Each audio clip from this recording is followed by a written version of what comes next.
If you knew more physics, you'd start to realize that time is very, very shaky as a construct now, just like, and space-time is gone, right? So they're trying to hold on to some time because space-time is kaput.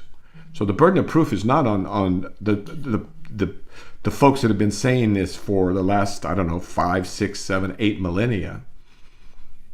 It's on you to say, okay, if there's a beginning, tell me where it, show us to us. Give it, even imagine a beginning. Where have you been? What have you learned? Where have I been? I don't know. From my perspective, I have been here. I haven't moved anywhere. Okay, and then what have you learned? What have I learned? Yep. One thing that I learned was the problem with the ship of Theseus. Okay, good. You want to explain that to folks so they know what you're talking about? The problem of, I think this is, I don't know who Theseus was, I forgot. I think he was the ship maker or something, or someone who posed the problem. The shipbuilder. The shipbuilder. Well, no, you're right.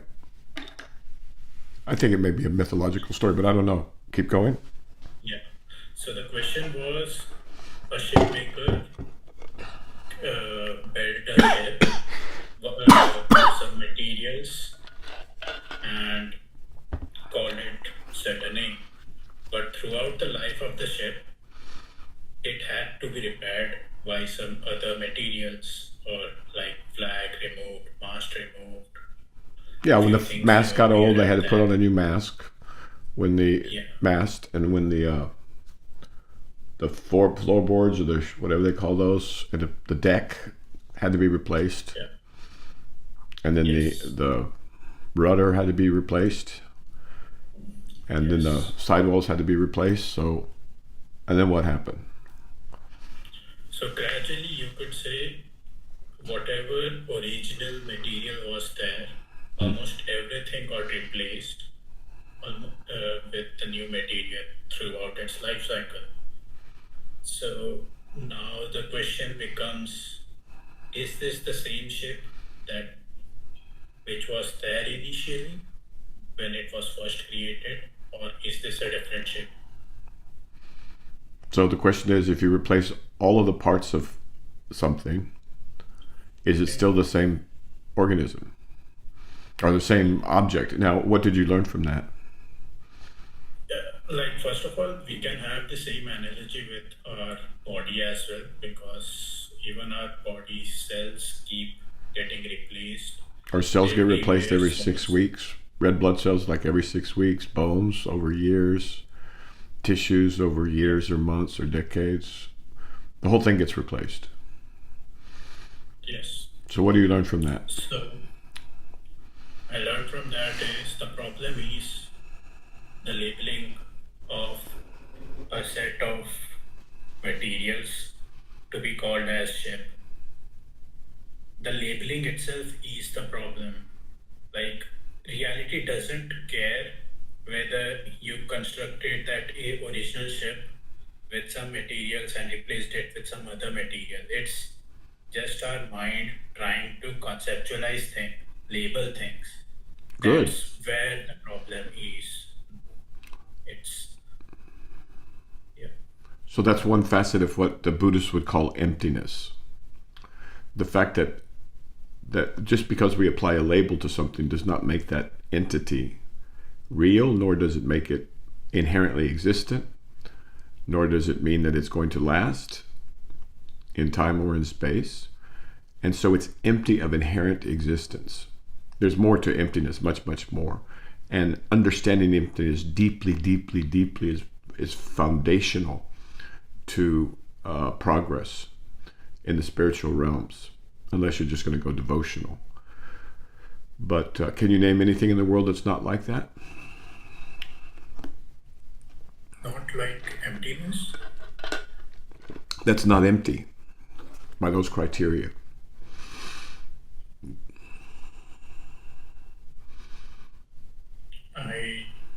don't know. I'm not sure. Good. So this is something you need to ask yourself. This is a very important question for you to ask yourself.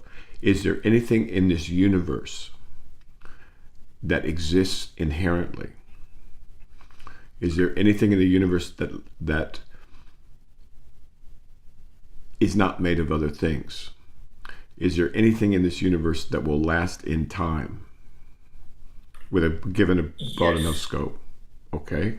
I would argue yes. Awareness doesn't care whether. But is awareness of this universe in particular? Do you know that? No, I don't know that. I'm just talking about right now my awareness because I'm still unable to have conceptually I know conceptually, but that's different than knowing experientially. Yes. And what you need to know is experientially. Now, in order to do that, again, there's no better text than this one right here. Because this will actually, not only will it teach you, but it will transform your brain and make your brain capable of deep penetration of these subtleties. Okay?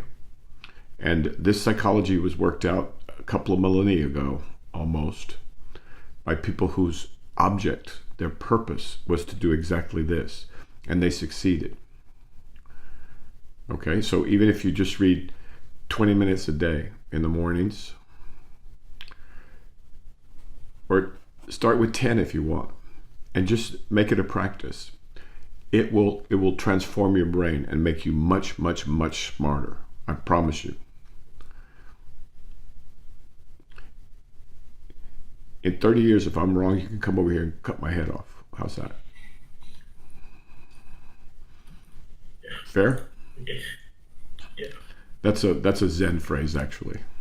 We don't have to wait 30 years. If in 3 years you're not smarter, you can come cut my head off. All right, sir? Good. So that's a good contemplation. So you're like the book of the boat of Theseus? No. Who was it? Theseus? Theseus. Sorry. Theseus. Okay, good. Yeah, so I had one question regarding one of your tweet. Okay. I think it was about foundations for a working definition of mind. Oh yeah. Okay, good. So what are the formation? Okay, so do you have the tweet there? Yeah, so it's foundations for a working definition of mind. First Okay. is habituation, Right. then sensitization, Good. anticipation, then reproduction or extension through space or time, which, to be honest, I feel captures the first three, or at least the anticipation part. Well, we'll talk about that. That's right. And finally, associative or inferential learning. Okay, so can I explain what these are? Do you mind? Sure. Okay.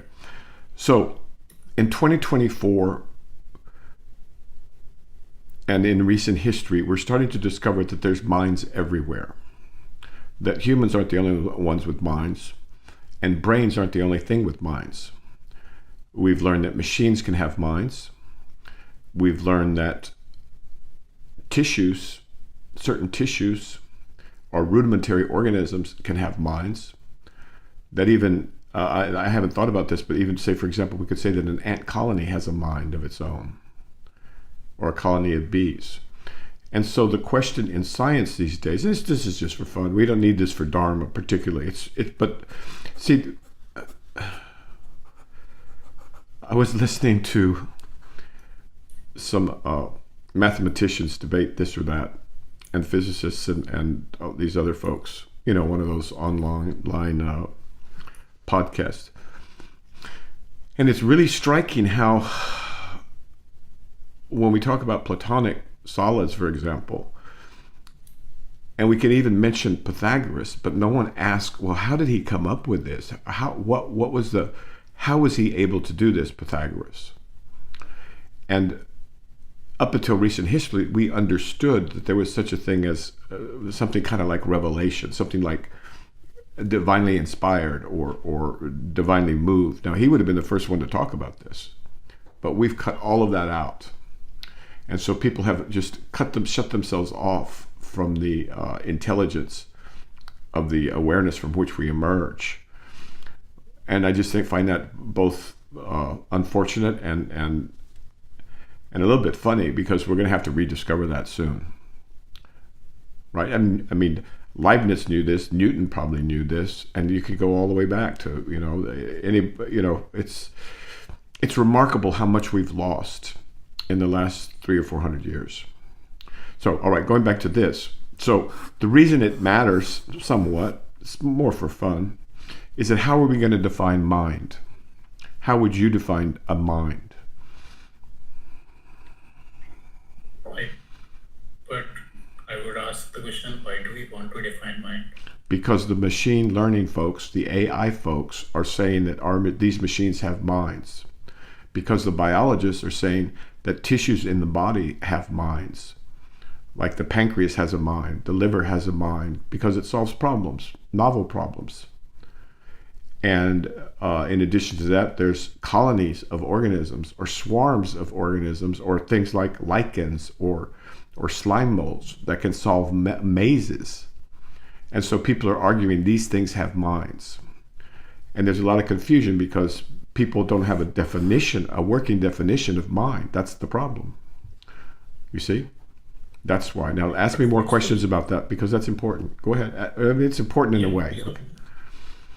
So my question is, what's the point of labeling them as minds? Because it's at the end of the day still a label. Only advantage I can think of is we can apply few concepts related to mind to some other parts if both are similar. The purpose would be for you to understand your mind better, for humans to understand their own mind better. Okay. That's the reason. And so it's in the spirit. I mean, part of it's just the fun of science. Science is fun if you approach it with a certain attitude. And it's always one. I mean, so some people do it just for the joy of it, right? Trying to understand the world that we're in. Now, the word mind has a long, long history. But what do we mean by mind? What do you mean by mind? Tell me. For me, I think there are two components. Basically, last 2 points I would argue. One component is storing past instances. Memory. Using those Memory. Instances, memory, basically. Okay. And using the memory to extrapolate future. Inference. Or just live in the past. Yeah. Okay, so you're saying that's all you need to have a mind. By the way, let me tell you the other reason it's important is because people right now in the Western science are conflating. They're mixing up awareness or consciousness with mind. They're very confused because they don't see the difference between those two. I mean, not everybody, some do. And so that's another reason to understand mind. Okay? Now, you said that you would define mind as memory and inferential and inference. I don't know. That's the thing. I would separate these out. I feel like inference is more than just using the past. Like what we discussed last week, right? Refresh my memory. A lot has happened in a week. Yeah. So my question was if I know 1 + 1 = 2, and I know 3 + 1 = 4, and I know 11 + 1 = 12, dash. You could say I know 50 + 1 = 51.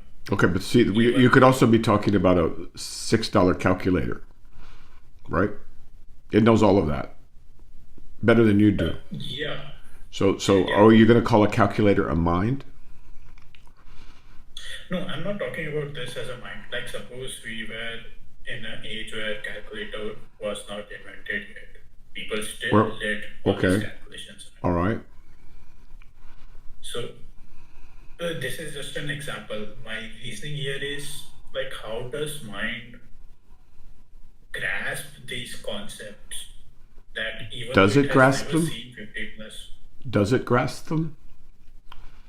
So, but there well, is wait a minute. So patience. let's. I tell you what. I think might be better if we went through and we understood what each of these words means: habituation, sensitization, anticipation, reproduction, and associative learning.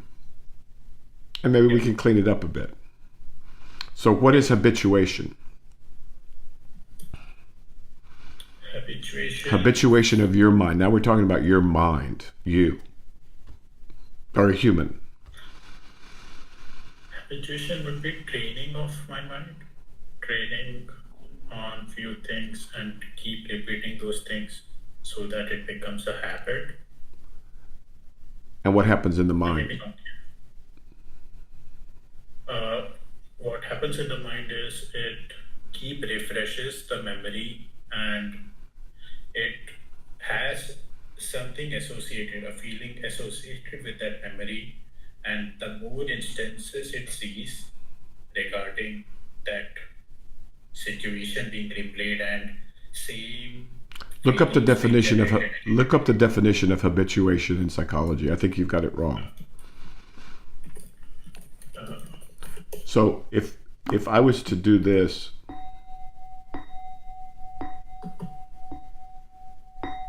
Uh, the diminishing of an innate response to a frequently repeated stimulus. Yeah, got it. so Yeah, what happens when your mind habituates to something? it Habituates to ignores it. cruelty in the world, habituates to lying in the media, habituates to people lying on the street, half dead from drug overdoses or poverty or unemployment or whatever. What happens when your mind habituates? It ignores it. Exactly. Okay. Starts ignoring. All right. So that's habituation. Correct? Are we clear on that? Yes. It's kind of the opposite of forming a habit. It's more like you eliminate it from your mind because it occurs so frequently. Right? Or is it more like it occurs so frequently and there is no stimulus required, so it starts ignoring Hallucinating? it? No. No, there's no hallucination involved. No, not hallucination. Yeah, sorry. Yeah, you All can right. go ahead. Now, what about sensitization? Do you know what that word means? Let me just check.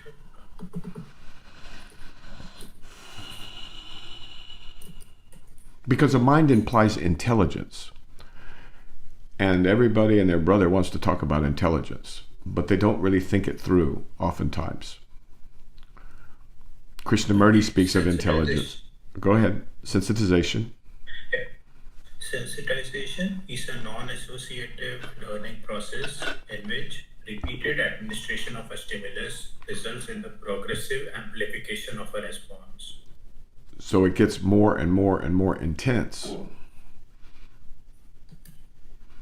So let's say you saw a kid get run over by a car. It was horrible. Okay. Now you see a kid walking in the street, a little bit, too far off the curb. And what happens? You worry for that kid Yeah. because you've been sensitized. Okay? So it's kind of the opposite of habituation is sensitization, Yeah. right? Now, does your mind do that? Yeah. Yeah. Okay, so But this the name of habituation this game. The becomes. name of this game. I said it was just for fun, but it's a little bit more than that. Folks need to understand themselves. They need to understand their minds. And this time I didn't say brain and I didn't say their psychology per se, but mind per se. All right? And this is in the spirit of getting a working definition of that.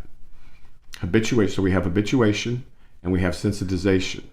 Now, what's anticipation?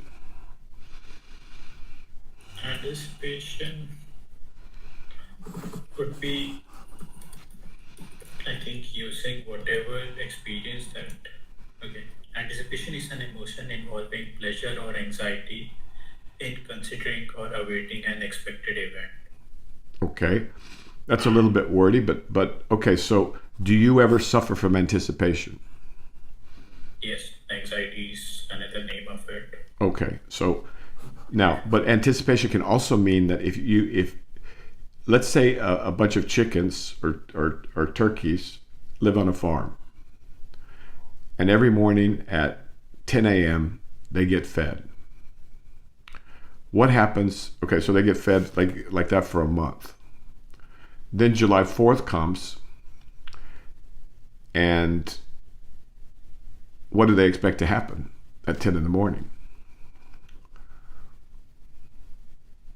Like they will be killed, I would say. They will what? I don't know the No. Okay, no. This I wasn't being. It's nothing that fancy. Although I know what you're referring to. Okay, let's say you have lunch every day at noon. Okay. All right, and you have a nice, I don't know, bagel or something, and you've done that for months because someone comes around the office or so whatever and brings bagels. Let's just say. So it rolls around 11 o'clock. What's happening in your mind? I'm anticipating. Exactly. So that's anticipation. So we have habituation, we have sensitization, and now you understand somewhat anticipation. We could flesh all of these out if you want. But how is like the mechanism behind sensitization and anticipation is similar? Of course it is. Same. Yes, it absolutely is sensitive. It seems to that of habituation as well. But the question is not to reduce this to the simplest form, but to the form that's useful, a workable definition. Okay. I mean, we could reduce everything to zeros and ones, right? We could, a neuron fires or a neuron doesn't fire. That's possible, but Well, do you have something else in between firing and not firing? Zero, do you have something between a 0 and a 1? 0 and 1, firing and not firing. I don't think so. Okay, so then so let's move on. Now,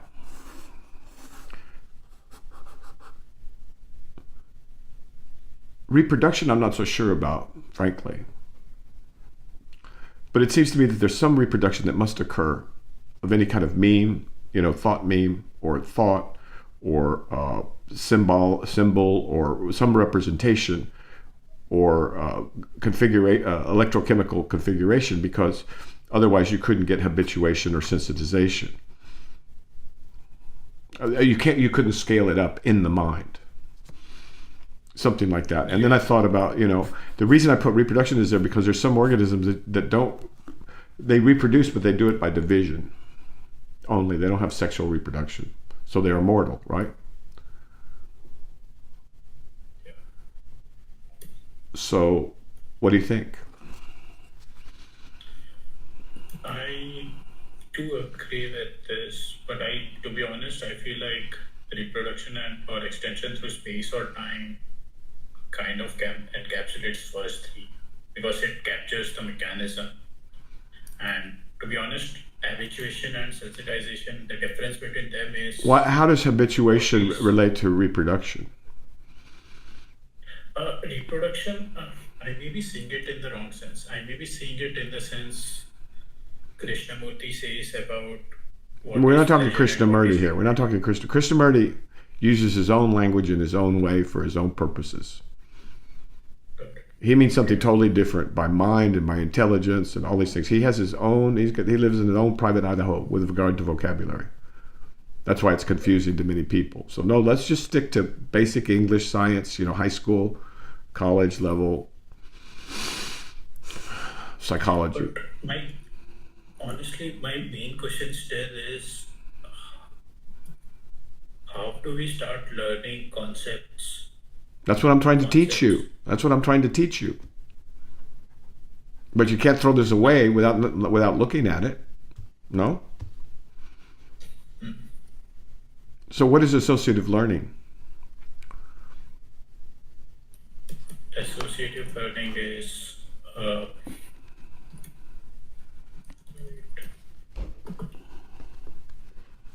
See, you can't learn anything if you think you already know it. Yeah. Remember the Zen story? You have to empty your cup before the Zen master can put anything in there. Yes. So find associative learning in neurobiology or psychology or some learning field, learning theory. Got it. Yeah. So the other, like, I have other question. I think it's related to the poem, or Okay, so let's just finish up with associative learning real quick. What does it say? What is associative learning? associative learning is defined as learning about the relationship between two separate stimuli, where the stimuli might range from concrete objects and events to abstract concepts such as time, location, context, or Symbols categories. or whatever. So maybe it's not a kid that you see walking down the street that you're worried about getting run over, but this time it's a dog. Or stimulus generalization. So the spirit of this, I mean, there's many levels at which this is useful, but for you, it's your mind. You need to read the owner's manual, no? All right, but let's not get too dry and boring for folks. Good. Yeah. Question. Yeah, so this is about the Zen reading, the eye of the true teaching. Okay. I had few questions, like, can we go line by line? We can, but remember this is a very advanced, or pretty advanced dissertation, but let's give it a shot. Go ahead. Yeah, so I think it starts with the reply of the national teacher of King Liang to the imperial crown prince's inquiry about the essentials of mind. Yeah, so we have the whole thing on video being read, narrated nicely, and then we also have the text underneath the video somewhere. Yeah. Probably under the Zen playlist, but keep going. What's the question? Yes. So the first line is, the ultimate way is rooted in the mind. The reality of mind is rooted in non-dwelling. What is the mind here? It's different than what mind in the way that I was using it, the way that scientists use it, and the way that it's typically used in more modern Buddhism. Here, mind includes both awareness and the contents. So that's a good question. Mind here is the way that lay people say it, more or less. They just kind of mesh it all together. Awareness and objects of awareness and feelings and all kinds of other stuff. I'm assuming this because... Don't assume anything. Don't assume anything in this work. No, like, not assuming this, like, I'm assuming in the sense that... Do you have a mic? Is your mic plugged in, by the way? Yeah. Okay, Yeah. good. About now. All right, yeah, that's good. Yeah, my question is, like, the reason national teacher talks, like, assumes the mind to be like this is because he or she thinks the crown prince is not enlightened enough to differentiate between the awareness and the mind. Possibly. And just... Possibly. But when you, yeah, it's possible. All right, good. We don't know anything about the crown prince except that he was going to be the king or emperor of China. And back in those days, they took this stuff a lot more seriously. And we will again, we'll have to because of the AIs and because of the mess we're in.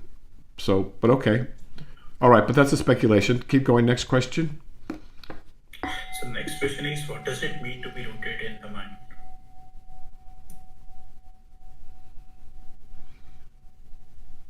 What could it mean?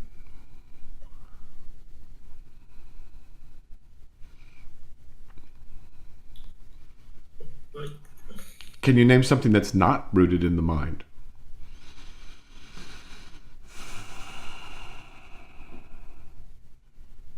not rooted in the mind.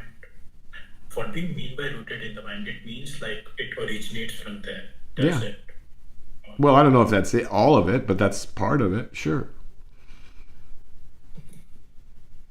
Okay, yeah. Yeah, so if you find something that's not rooted in the mind, let me know, okay? That'll be Yeah. fun. All right. Next question. Yeah, I think It's in line 4, but we can go through line 2 and 3. What do you want to do? The, Just ask the question, and I'll do my best to try and help you answer it. yeah, sure. So Or in I'll line push it 4, back on you and say you need to work on this. Okay, fair enough. yeah, All right. yeah.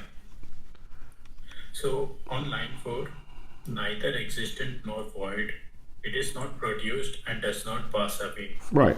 It's not, you're not born and you don't die.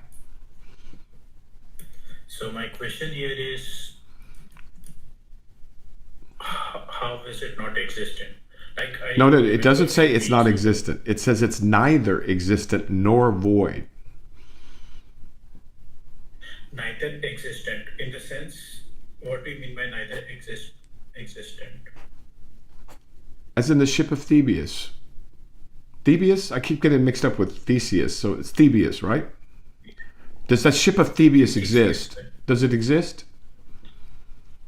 It's just a label, it doesn't exist as So you're such. telling me it doesn't exist. I'm looking at it there in the harbor, and it's got a Yeah. mat. So, and you're telling me it doesn't exist?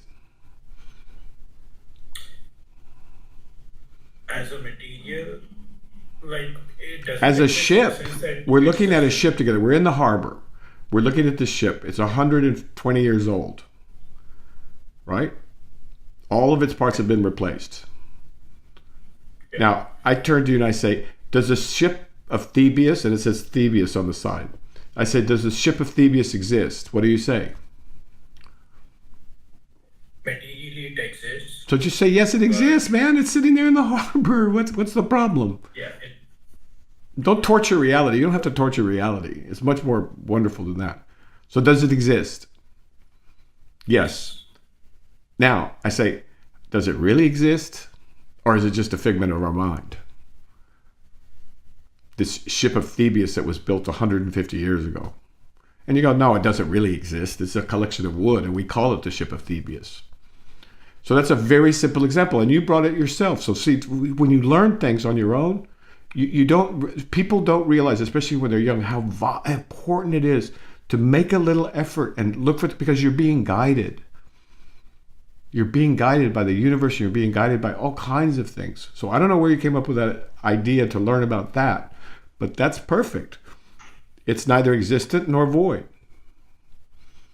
I mean, I'm oversimplifying a lot, okay? But there's an example. my question still is, what do you mean by neither existent? Because Like I said, if this we is advanced. This is advanced.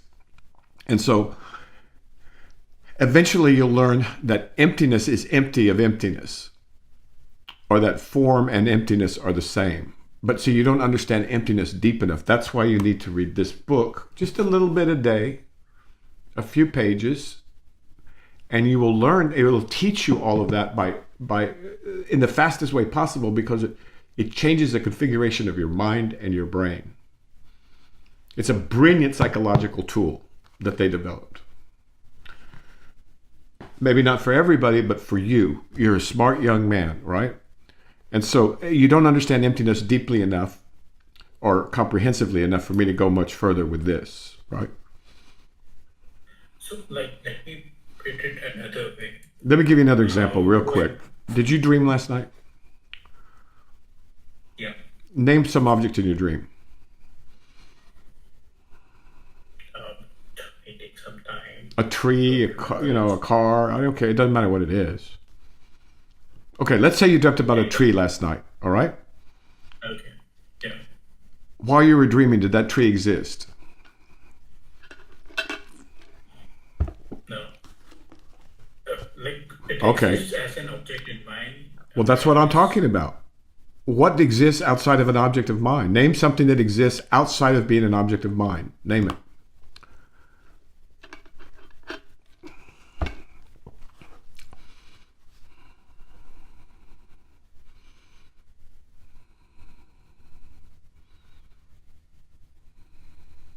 Nothing.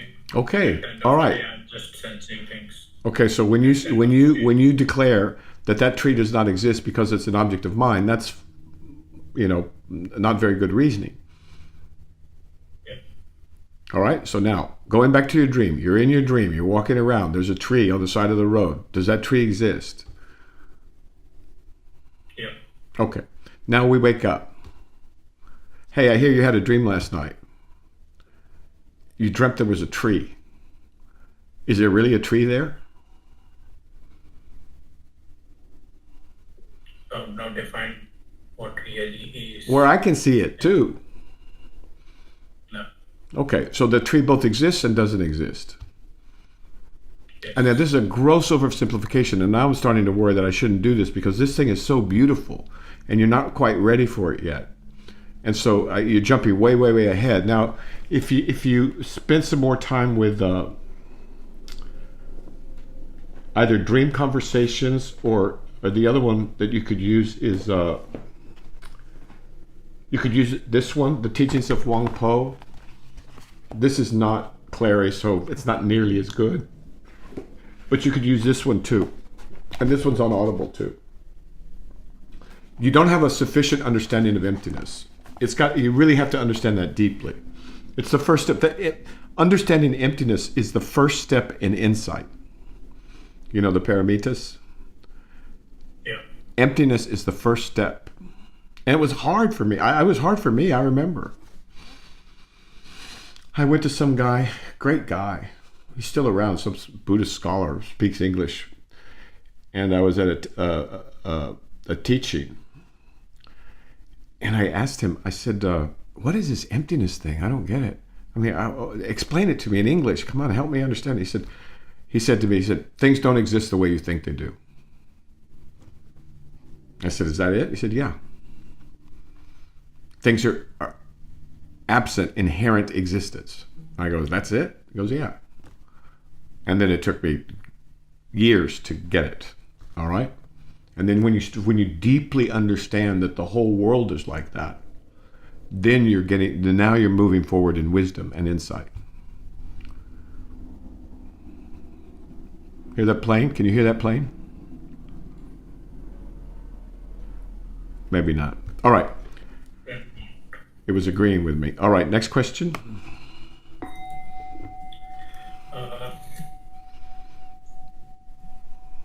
Why don't you do the next line? Okay, go ahead. Why don't you do the next line? Yeah, next line is, it has no end and no beginning. Yep, just like you. Just like awareness. Honestly, you can't prove it. That's the thing, because what you just said is so silly. It's so silly, I won't even...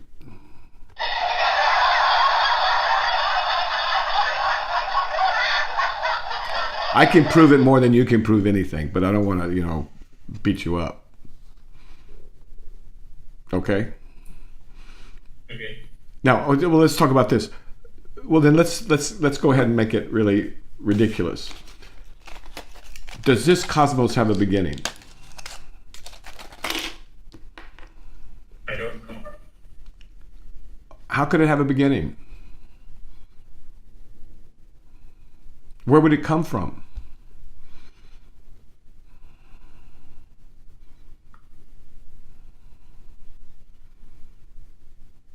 You got to use your head. And would it come from something outside this universe? Okay, and where would that come from? We can keep going like this. Exactly. So now the burden of proof is on you because you're trying to say that something has a beginning, a fixed beginning,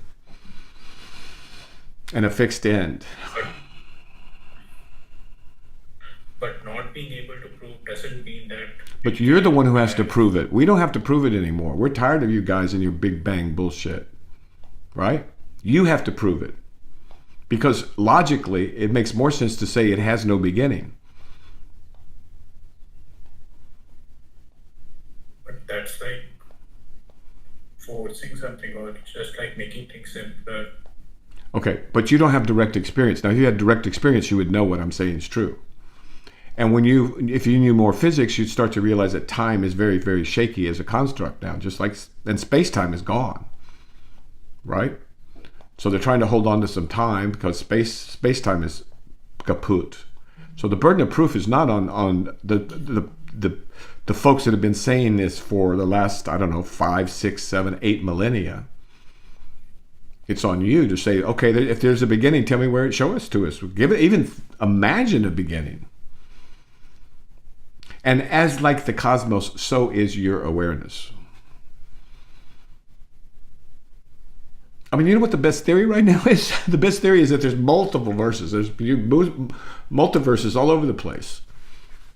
And every time there's a quantum fork, that there's a new universe. But the thing is, that model of the universe was described literally 2,000 years ago. It's described in here.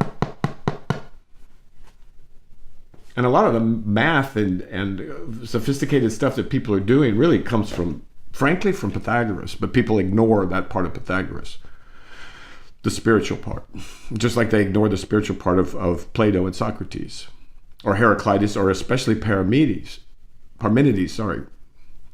So, okay, let's keep going. Another question. Regarding that question itself, like, why would it matter whether universe started or not if awareness was not there throughout that? You're making an assumption about the universe right there. You're making an assumption that the universe and awareness are two different things. That's a big assumption, my friend.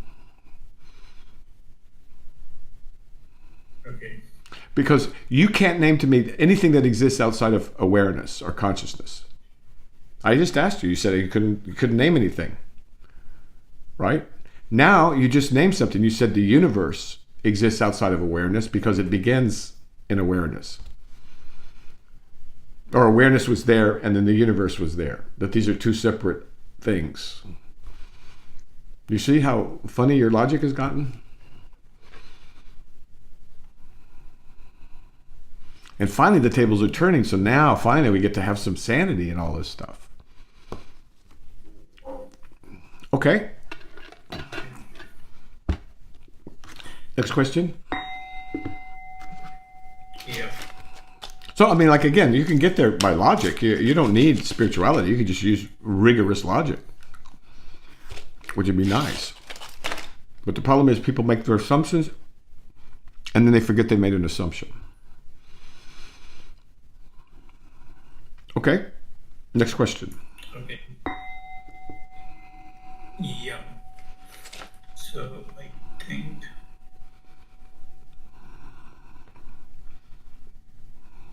I think it's line 40.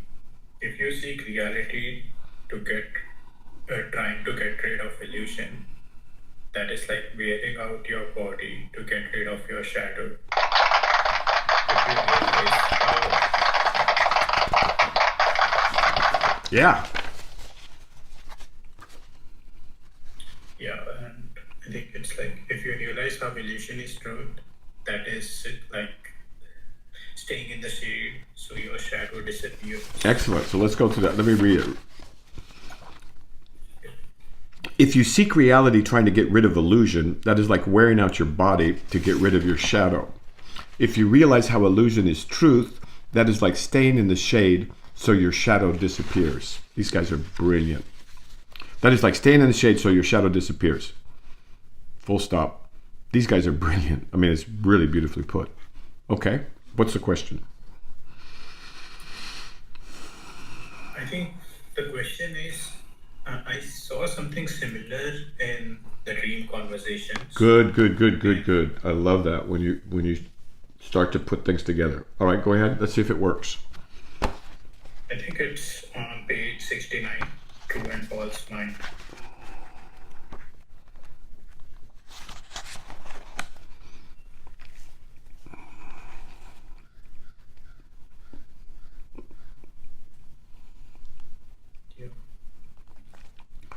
It is hard to give a simple definition of the distinction between true and false. It is a mistake to say that the true mind and the false mind are the same, and yet it is also mistaken to say they are different. Suppose you press your eyeball with your finger, causing yourself to see a double image, such as a second moon beside the real moon. Now, this second moon is only seen because of the pressure of the finger on your eye. There isn't really any second moon beside the real moon. This does not mean, however, that if you don't want to be seeing a second moon, you should get rid of the false moon to see the real moon.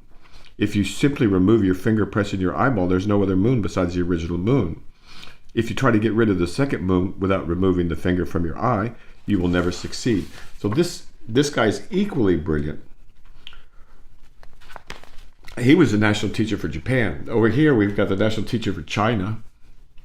This is a national teacher for Japan. These guys were not slouches. That's gorgeous. Now, what's your question? So, like, I think hiding, like removing your shadow is similar to, I would say, trying to ignore the second moon without removing the pressure on your eyes.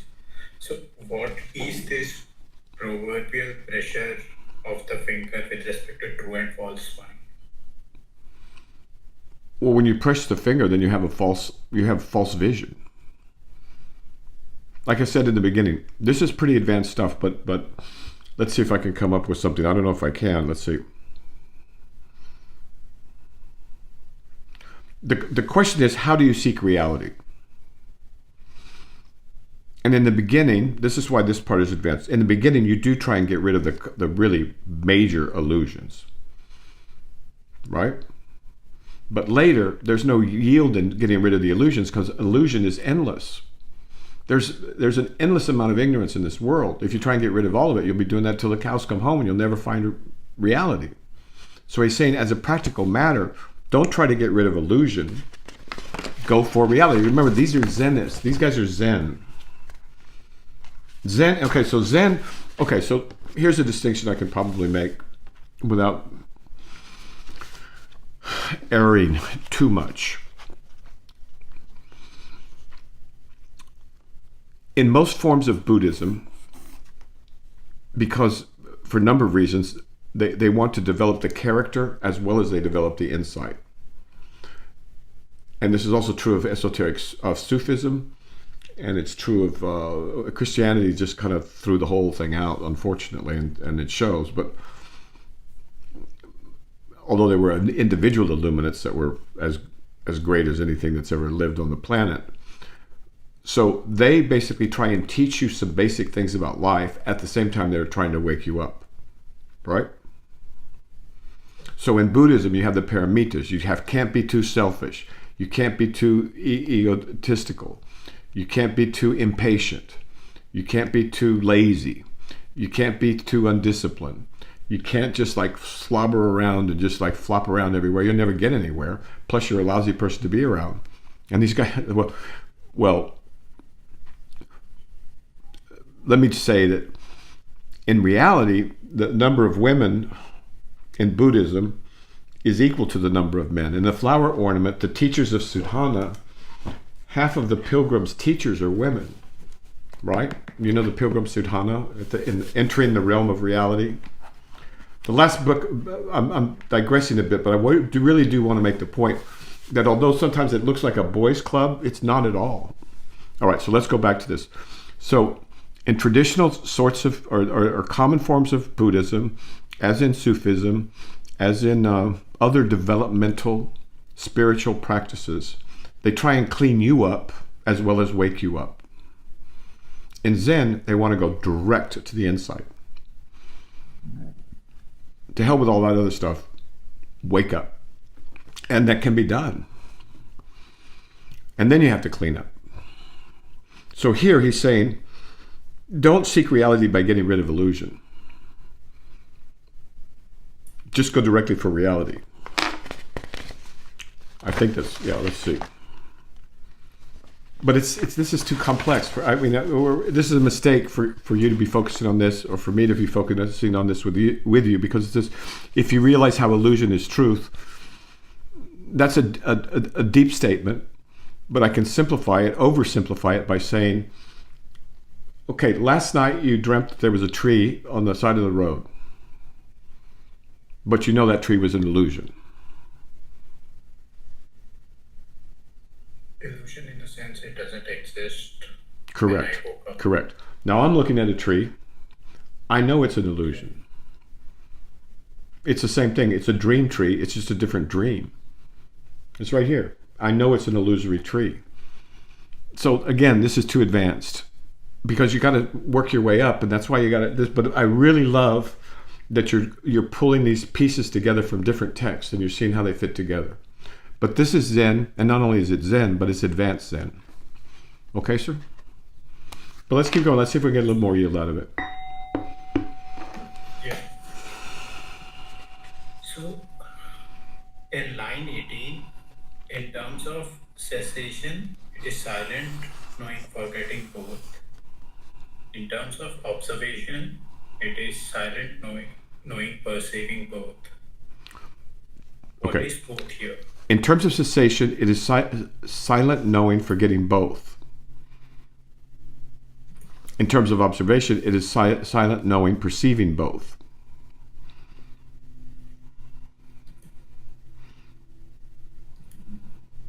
Oh, it's the source and the stream. If you go back up to line 16, it's the source and the stream. Freed or allowed to go or stay, the quiet mind is aware of the source and the stream. Okay. The contents of mind as they flow through your life or flow through your awareness, and the source of awareness itself. The source of everything we are. We are an emanation of the Buddha. We are an emanation of God. We're more than that, but that's one of the things we are.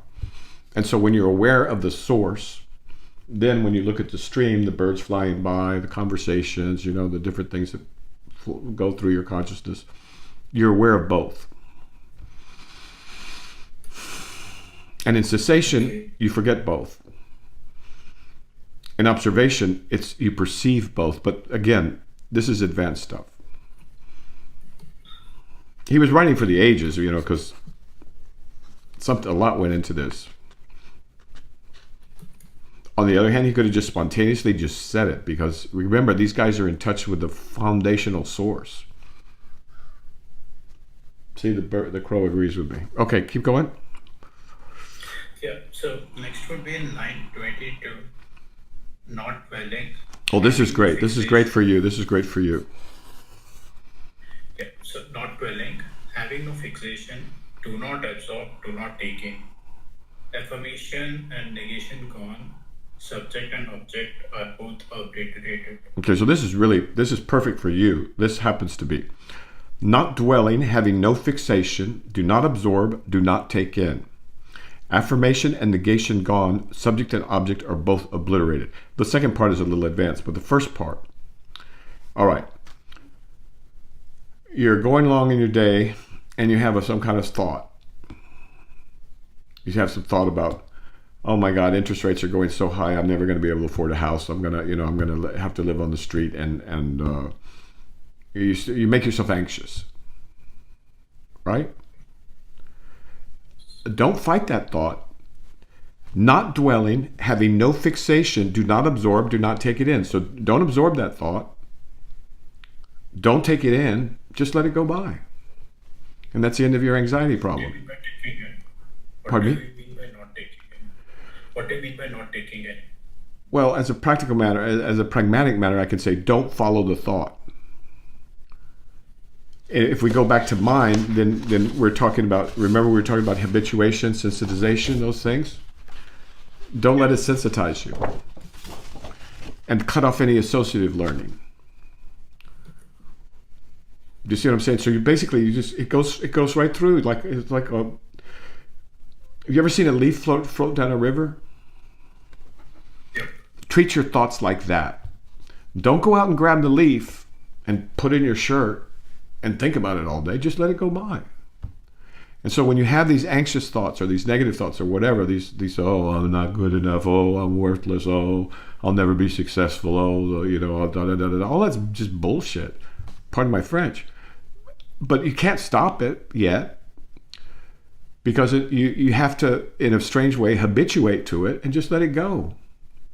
And by now you should be habituating, right? Because these thoughts are worthless thoughts. They don't help anything. They make you anxious and they make you feel bad. But the reason they can do that is because you're absorbing them and because you're taking them in. Or in another manner of speaking, you're following the thoughts up with another thought. You go to buy a hamburger or whatever, a veggie burger, and the thing costs $7. You go, oh my God, that's expensive. But then you follow it up with, well, everything's expensive. You go, oh my God, there's still inflation. Things are getting more expensive, but my wages aren't going up. And you go, duh, duh, duh, duh, duh, forever. And then next thing you know, you're in anxiety, right? So even as a pragmatic matter, this particular first part of this line, not dwelling, having no fixation, do not absorb, do not take in. Now, this practice can be very, very, very advanced. But for your purposes right now, kind of as above, so below, this is very useful. I am doing it. I am observing both kinds of thoughts, the positive ones and negative ones. Let them both go, even the positive ones. Yeah. You don't need them. You'll do fine without them. But just for the sake of the audience, I'm going to read the last part of that and the next sentence. Do not take in, not dwelling, have no fixation, do not absorb, do not take in. Affirmation and negation gone. Subject and object are obliterated. When this obliteration also ceases, then insight appears. So that, again, this is Zen. And in order to get to Zen, you've got to have some basics. And these monks in these monasteries or zendos or whatever you want to call them, Zendo, I guess, in Japan, they had already spent a lifetime. I mean, these are people in their 20s or 30s, but they had grown up with Buddhism. They understood the basic stuff already. So Zen is just cut to the chase. And sometimes Zen tries to obliterate the ego just like that. Just like, and then there's sudden awakening. Okay, sir? Last question before we stop? Yeah, so something related to this subject and object obliteration. That's non-duality, by the way. That's non-duality. Yeah. Okay, good. So I was again going through Rupert's meditation. All right. Where he basically asked the question, are smell and smelling the same? Okay. What's the answer? So first of all, I know for a fact that everything I perceive is via senses. Correct. Everything you perceive is via your senses. Next. Yeah. I don't want to trust authority, but like Rupert asserts that the smell and smelling are the same thing. Well, then don't trust it. Examine it. What do you think? Yeah, that's what I did. So I believe they are separate because I can perform smelling if the smell doesn't exist. You can? But, yeah, like if there doesn't exist any perfume or anything, or nothing at all. And you can hallucinate it at will? No, but I can perform. Can or can't? You gotta hit the T harder. Can or can't? I'm sorry, I guess I'm getting old. I can. You can smell something that's not there. I'm saying I can do the act of smelling even if there doesn't exist any smell. So give me an example, please. Suppose you are in a normal room. There is no smell. No, not you. Not me. You. Yeah, so suppose I am right now in my room. Mm-hmm. There is no smell. Okay. I can smell. I am performing the action of smelling, even though smell doesn't exist. Now, are you saying because you tried to smell, that's smelling? That you don't need an object to smell? Yeah, the object doesn't exist. Okay, there's a couple of things. Who is the eye that's doing this, number one? And can you hear if there's no sound?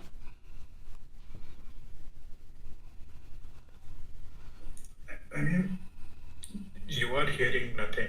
So in a way, you are hearing. See, now you're just playing with words. Now you're just kind of jerking off with words. You say, I'm hearing, but there's nothing to hear.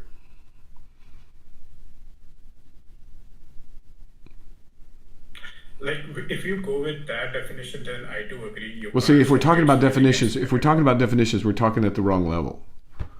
Because we can put any arbitrary definition you want. Is your skin crawling? no, I'm not. Is your skin crawling? That's the In a question. way, yeah, Can you make your skin crawl? We can talk about it for. I do get smelling can't exist without smell. All right, So fine. So now, what's the answer to Rupert's thing? yes, because if smell and smelling can't exist without one another, then they are like combined. How should I say same thing? Does the color red exist without red? No. All right. It's just words. But even beneath that is okay. So, and this is not just Spira. This is also Krishnamurti, and it's not just Krishnamurti. It's also the Zen guys. It's not just the Zen guys. It's the Tibetan guys, right? So I'm not going to authority, but I'm saying you need to figure this out because you keep talking about you doing something. So how about you trying to smell when there's nothing there? Now is that smelling? You trying to smell? Do you call that smelling or hearing or tasting? Yeah. You do? Yeah. Okay, well then that's a different way. Then I don't know what you're doing. But okay, if you want to call it that way, then Spira's wrong, Krishnamurti's wrong, the Zenists are wrong, and they're all wrong by your definitions. Okay, fair enough. That's fine, as long as you're clear that you're using the words differently. And you're making some basic assumptions that there's an independent you that's willed to do these things. And that's fine. You keep your own counsel. I think that's great, as a matter of fact. I think that's very good. You need to think these through. And then with practice, you'll know something. Now, wouldn't that be nice? To know something for sure. That could help you with your anxiety, right? Yeah. All right. So let's think. Can you have fear without there being fear there?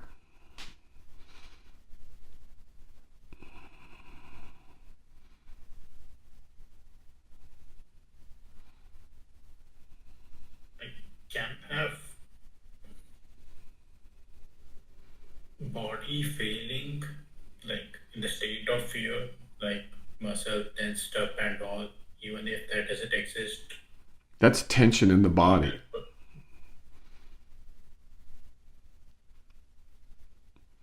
Fear is a subjective experience.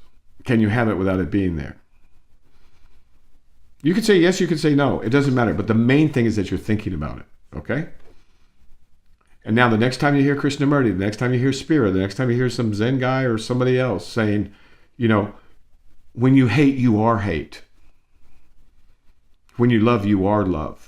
Then you're going to think about it differently. And that's the name of this game, making progress on your own. And so I'm much less concerned with what conclusion you draw but I'm very, I applaud a lot